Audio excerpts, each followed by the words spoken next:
best thing for everybody to do is to not be out here when the explosion happens. Be behind some trucks. Be inside the building, please.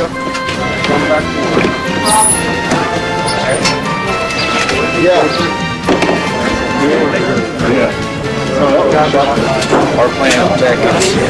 We'll pull boot and I'll show you anything as soon as it comes. We'll pull one out. Then we'll try it with Bragg. I hear him say that he's got speed on his camera. Sweetheart? Yes, home. And you're the dog.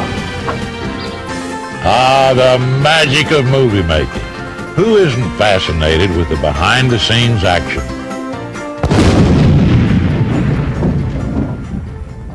Think you used enough dynamite there, Butch?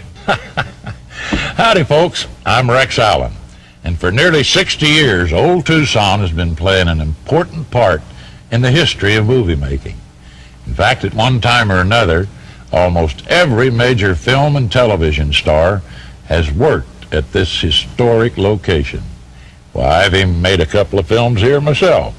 So relax for a few minutes while I tell you a little about how Hollywood magicians have made things go from real, that's R-E-A-L, to real, that's R-E-E-L, here at Old Tucson Studios.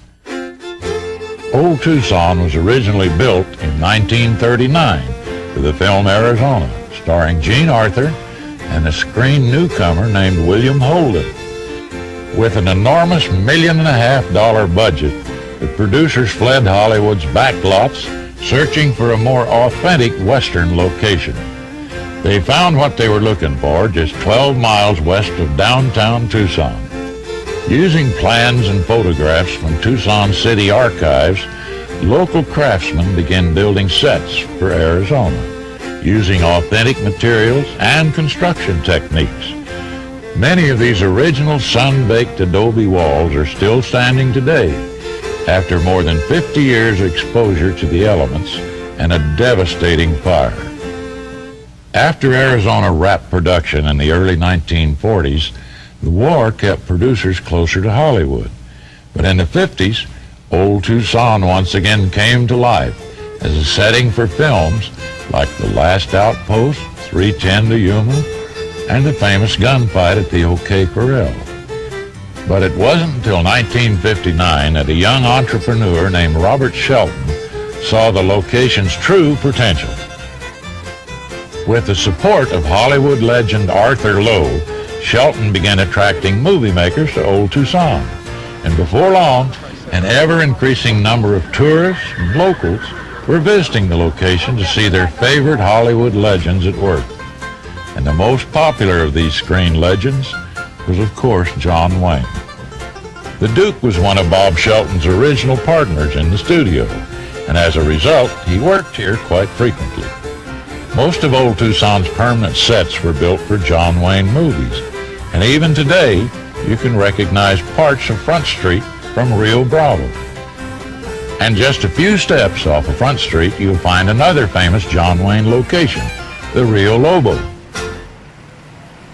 In the 60s and 70s, literally dozens of big-budget films were made at Old Tucson.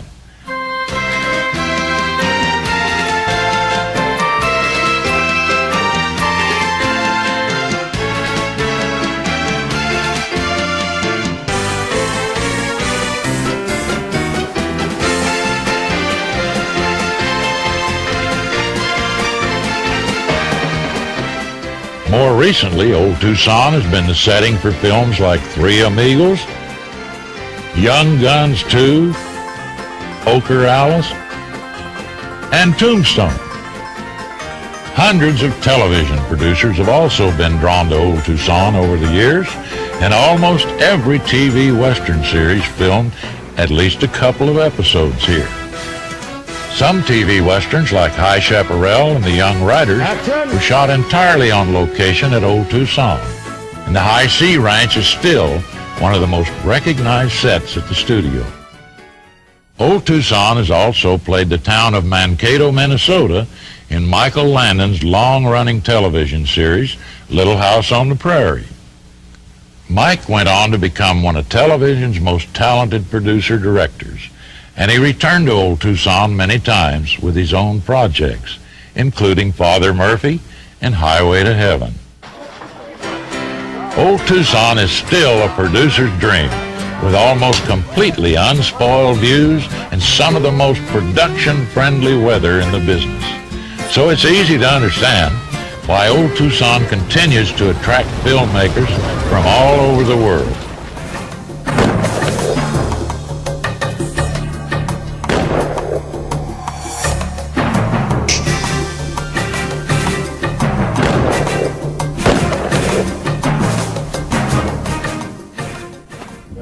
Cut. That was great. Let's move on.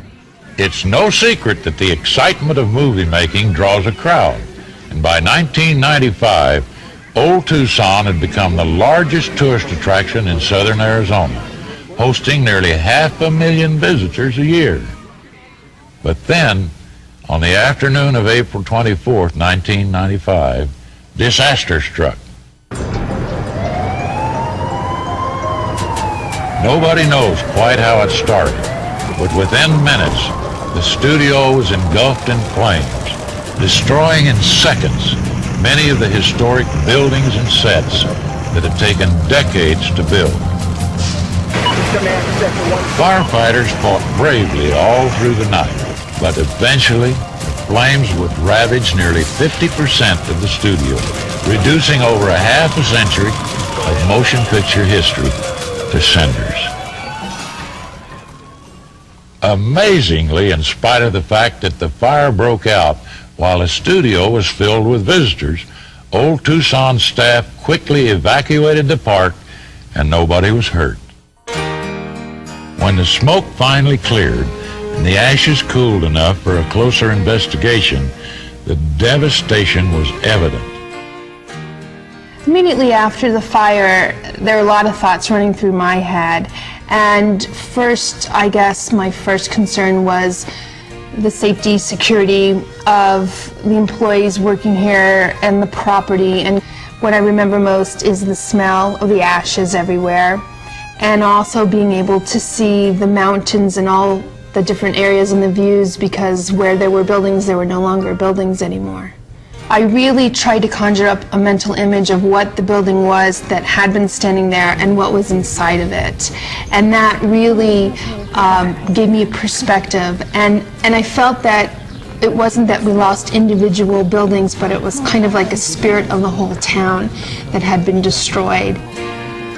Gone forever was Old Tucson's huge soundstage with its famous Royal Oak Saloon set. Not to mention the studio's irreplaceable wardrobe collection. All of the sets, stores, and exhibits on Kansas Street, and most of those on Front Street, were reduced to ashes, as were the Firehouse Museum, the Red Dog Palace, and the Courthouse Building. Even the 100-year-old steam locomotive Reno, seen in so many films and television shows, was severely damaged by the 2,000-degree heat of the windswept inferno. After we got past the emotion and sense of loss, we began the rebuilding process by taking stock of our strengths and our weaknesses. We decided to go to whatever lengths necessary to preserve the genuineness of Old Tucson Studios, that is, its charm and history, as well as to continue to assist Hollywood in the development of new film productions. We rebuilt the town and its show venues to offer a much broader, deeper experience to our guests on many different levels. On the construction side, we had over 250 talented craftspeople, stretching their talents not only to build new sets and buildings, but to make them appear to have been built in the 1860s. From a production perspective, we certainly continue to entertain our guests in traditional ways, but we also want to edutain them. That is, in a very fun and entertaining way, contrast the reality of life in the Old West versus the Hollywood portrayal of the West. All in all, the rebuilding process took a little over 2 years. Today, when visitors enter Old Tucson Studios, they're quickly transported into another era, an era rich in the history and heritage of the Old West. Just inside the front gate is the Arizona Theater. Upon entering the building, visitors can see what remains of Old Tucson's historic wardrobe collection. There's also a brief film presentation which covers the history and cultural significance of Western movies.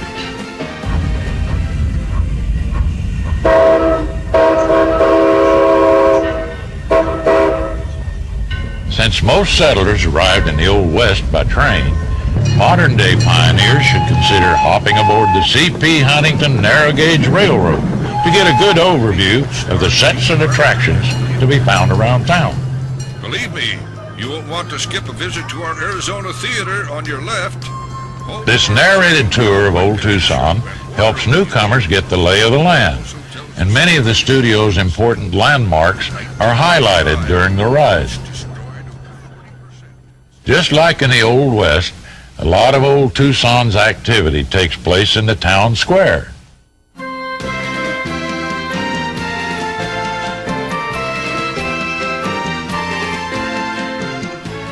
There's always a lot of fanfare and falderall when the stagecoach arrives in town.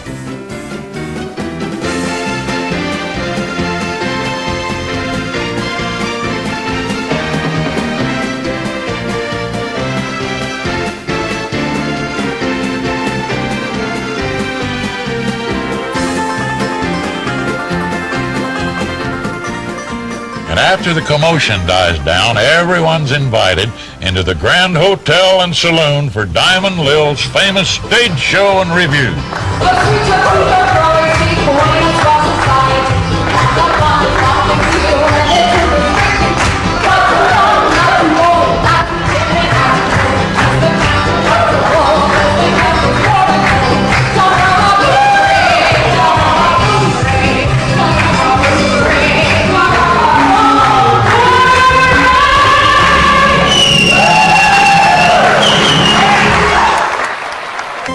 After the show, explore Old Tucson's authentic 1860s town square. Then mosey over to the town hall where you'll be treated to a show that sometimes crosses the line between the real Old West and the real Old West. Ladies and gentlemen of the jury, Broken Arrow was one of the first westerns to depict Native Americans in a sympathetic light.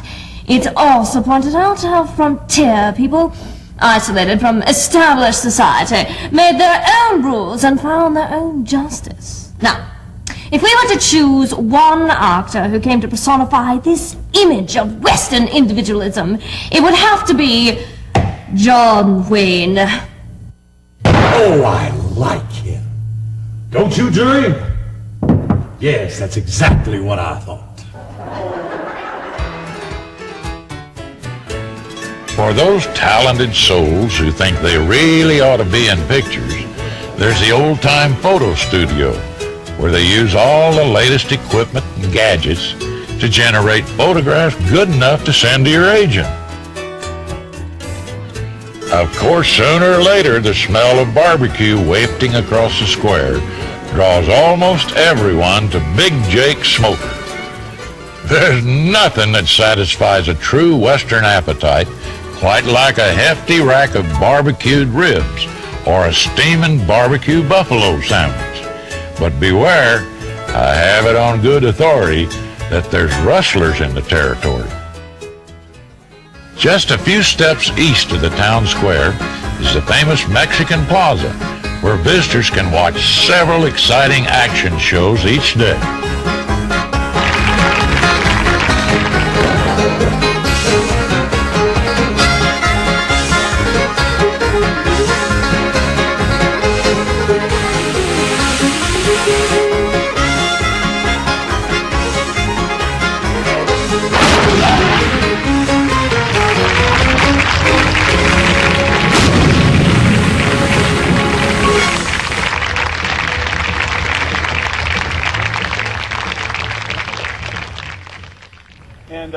After the show, visitors are invited backstage by Old Tucson's stunt team to see how falls, explosions, and special effects are created for the silver screen.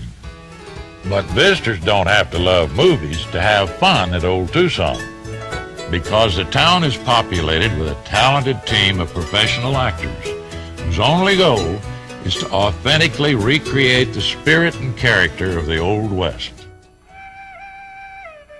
The first inhabitants of this area were Native Americans, and one of the most popular new attractions at Old Tucson is the Storyteller Theater. My father told me of Tsitsigwas a long time ago when I was a child. Tsitsigwas is the snake, and I had not yet seen one. By learning the Native American perception of creation and life, visitors gain a whole new appreciation for the diverse mix of cultures and creatures which make up the American Southwest. And speaking of the Southwest, mining played a huge part in opening up the area.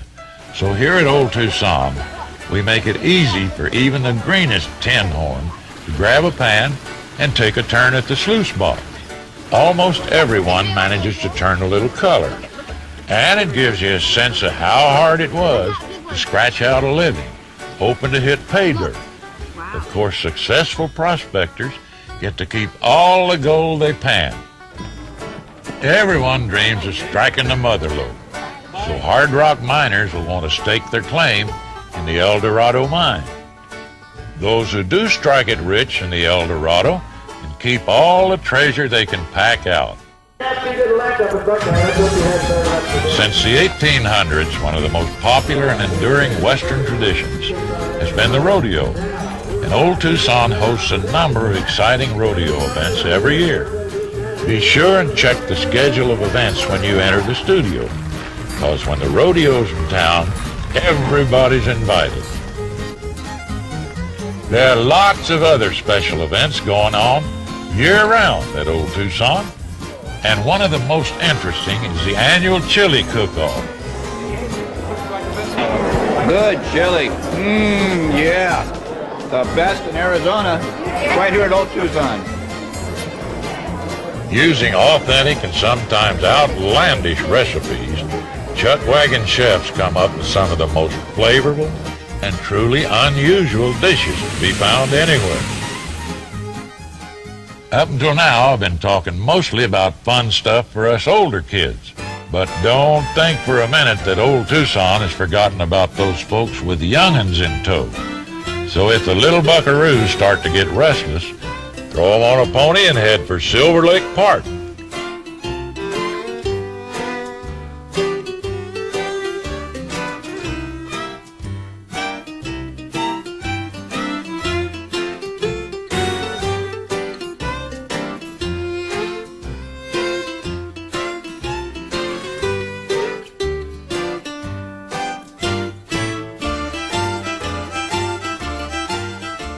And while the kids are busy burning off a little steam, parents seem to enjoy relaxing beside one of Old Tucson's many new watering holes.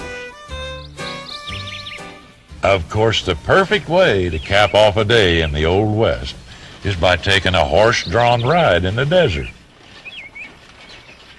The sights and sounds and even the smells of the desert create a lasting impression, making it easy to understand why folks keep returning to the area year after year. Well, that's pretty much the past and present of Old Tucson Studios.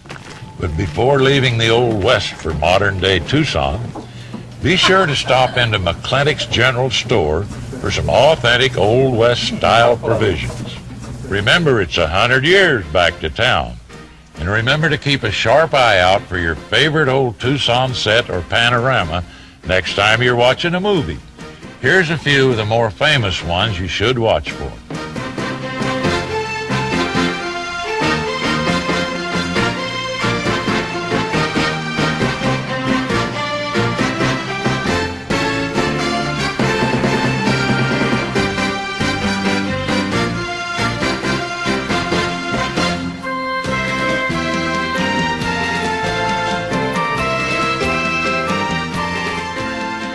Yep, there's been a whole lot of reel put on a whole lot of reels here at Old Tucson Studios.